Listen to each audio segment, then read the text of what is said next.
Muy buenas noches muchachos, bienvenidos al tercer curso de la especialidad de Amazon Web Services que es Fundamentos de Almacenamiento. Dentro de esta primera sesión vamos a tocar el tema de introducción a S3 y Glacier. Son dos elementos o dos servicios muy importantes dentro de Amazon Web Services para lo que es el almacenamiento. ¿Qué es lo que vamos a ver hoy día? Una introducción a lo que es S3, características de funcionamiento de S3, introducción a Glacier, características también de funcionamiento dentro de Glacier y casos de uso de cada uno de ellos. Objetivos del curso: importancia de los servicios de almacenamiento de objetos. Ahora vamos a ver por qué hablamos de objetos. Beneficios del uso del almacenamiento en cloud y cómo utilizar estos servicios dentro de nuestras aplicaciones, ¿no?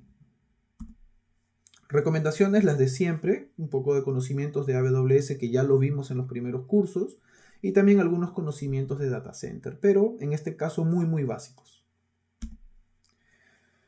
Vamos directamente al grano. ¿Qué cosa es Amazon S3? Es un servicio totalmente gestionado para almacenamiento de objetos.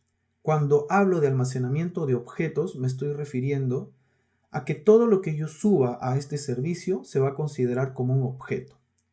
Es decir, subo un documento, subo una imagen, subo cualquier tipo de archivo, se considera como un objeto. No podemos hablar directamente de archivos. El tipo de almacenamiento de archivos es el almacenamiento que se da en discos físicos, dentro de las máquinas virtuales, por ejemplo. En este caso hablamos netamente de objetos.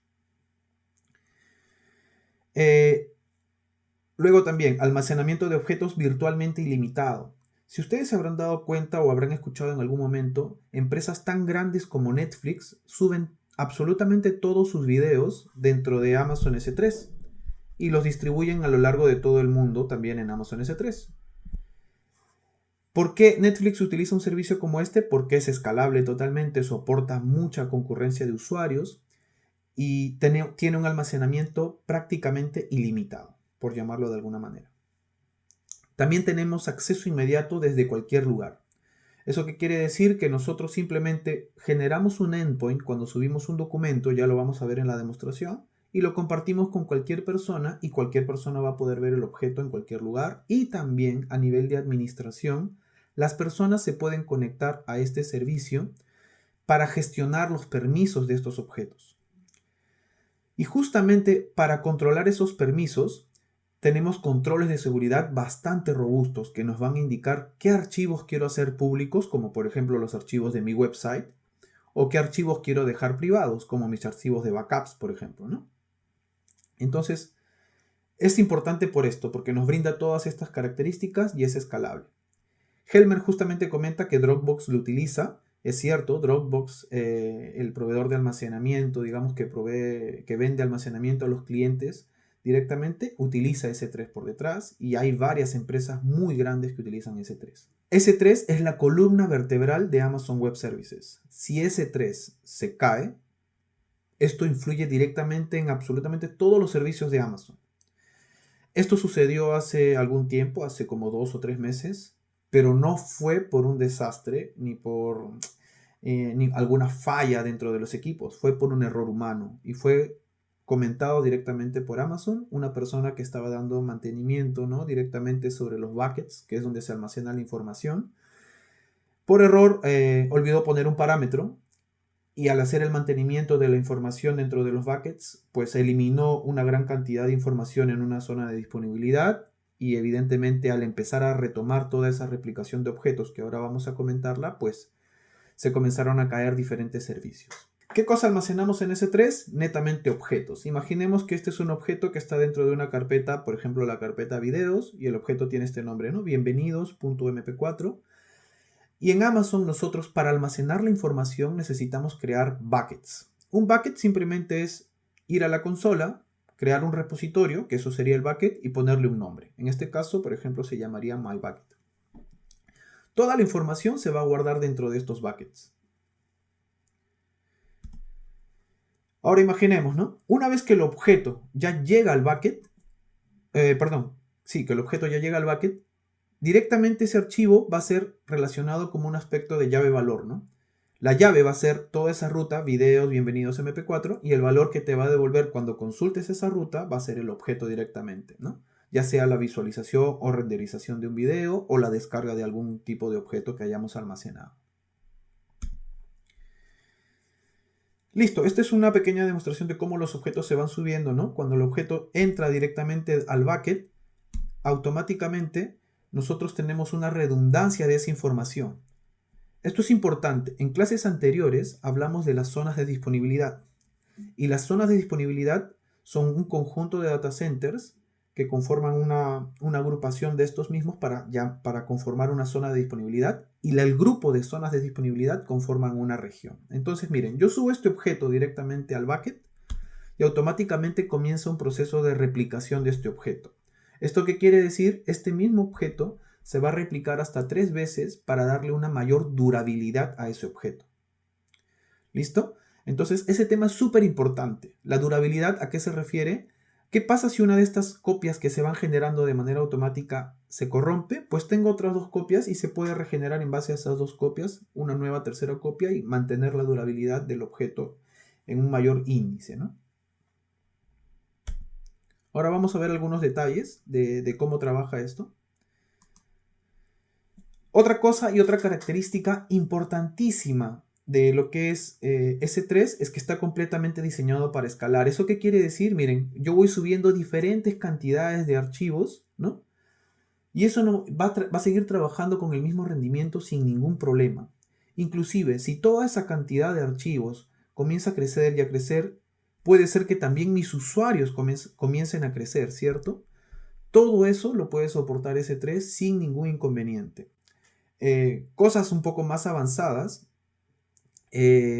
involucran que, por ejemplo, S3 trabaje con un CDN. De repente alguno de ustedes conoce a Cloudflare, ¿no?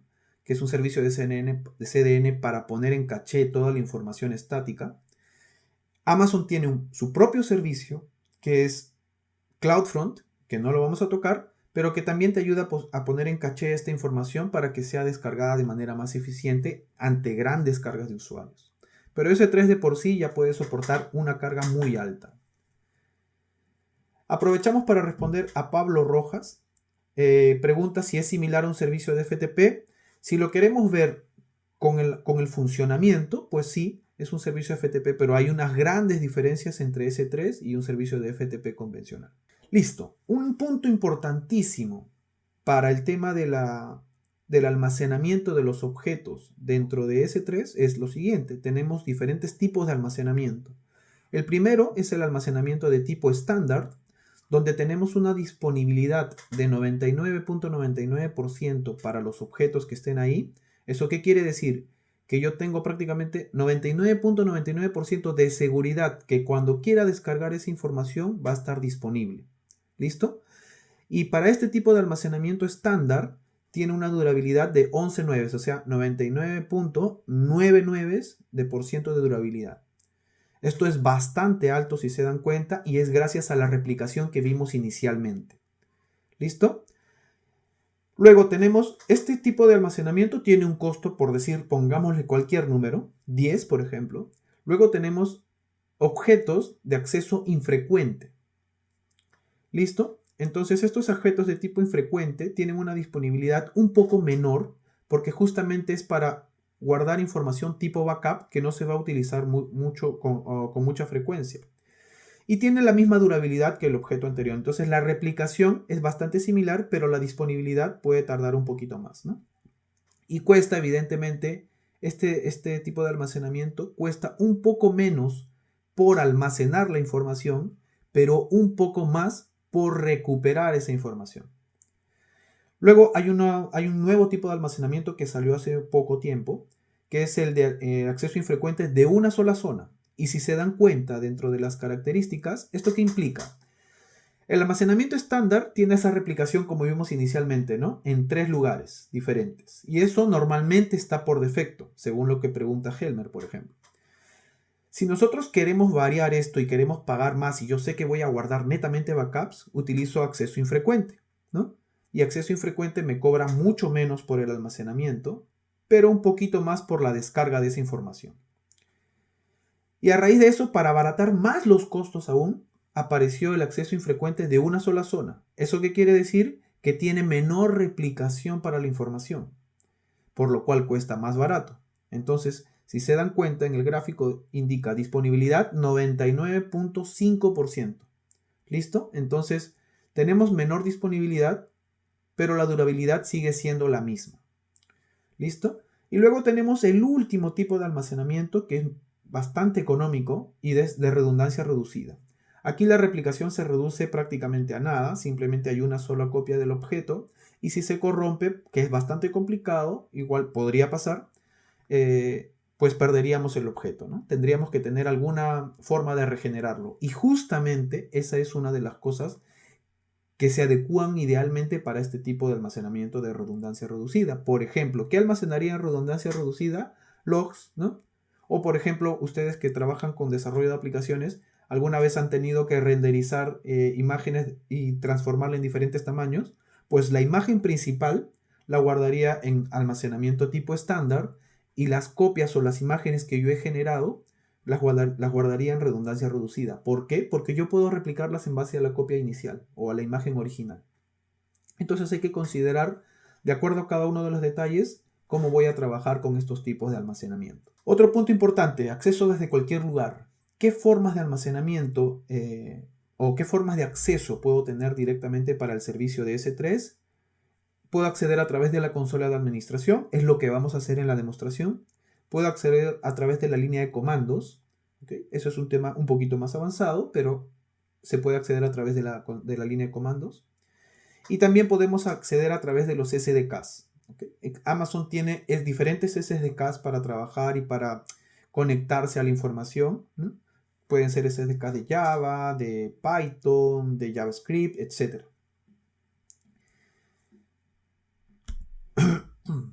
Solamente un detalle quiero mencionarles. El costo de este servicio, de estos tipos de almacenamiento, va de mayor desde la izquierda hacia la derecha. O sea, estándar es más caro, acceso infrecuente va siendo más barato solamente por almacenar, pero un poco más caro para recuperar. Acceso infrecuente de una zona es inclusive más barato que acceso infrecuente, y redundancia reducida termina siendo el más barato de todos. Así que hay que contemplar todas esas variables. Y casos de uso, que también es importantísimo. Los casos de uso para S3 son almacenamiento de recursos de aplicaciones, como les dije. Es muy importante para mejorar el rendimiento de nuestras aplicaciones almacenar todos nuestros objetos, que podrían ser imágenes y videos inicialmente, para no generar un cambio brusco en cómo trabajamos. Todo eso deberíamos almacenarlo en S3 y apuntar en base a URLs a esos objetos. ¿Qué ganamos con eso? Que el servidor web se encargue netamente de responder a peticiones de código y que todo lo que es contenido estático como imágenes y videos responda directamente desde un servicio como S3. Le quitamos carga al servidor y este servicio, digamos, podríamos llegar a ponerlo en un caché inclusive, ¿no? Y tendríamos una mejor experiencia para nuestros usuarios. Listo. Otro punto importante. Estábamos hablando de objetos estáticos, ¿no? Como imágenes y videos. Una cosa súper importante es que nosotros podríamos hostear un sitio web estático completamente en S3, siempre y cuando el sitio estático tenga HTML, CSS y JavaScript. Más allá de eso no podríamos ir. Por ejemplo, un sitio con PHP no podríamos contemplarlo, no podríamos almacenarlo porque no es capaz de ejecutar código. Pero todo lo que se renderice del lado del usuario sí que puede almacenarlo. Y vamos a hacer dentro de esto una pequeña demostración de cómo hostear un sitio estático. ¿Listo? También, y otra cosa para lo que más se utiliza S3 es los respaldos y la recuperación ante desastres. Hay aplicativos que ahora los voy a mencionar nada más porque la configuración pues, puede ser un proceso bastante largo, y prometo subirlo a un e-taller para explicarles cómo se hacen estos backups de manera automatizada con aplicativos de terceros. Se configuran en base a tokens de seguridad que tenemos con Amazon, apuntas o referencias un backup de S3 y toda la información se guarda periódicamente ahí. Y entonces este es uno de los mayores usos que se tiene para S3 en el mercado. También tenemos el tema de staging areas para lo que son Big Data. Se utilizan mucho cuando trabajamos con ETLs muy grandes para transferir grandes cantidades de información.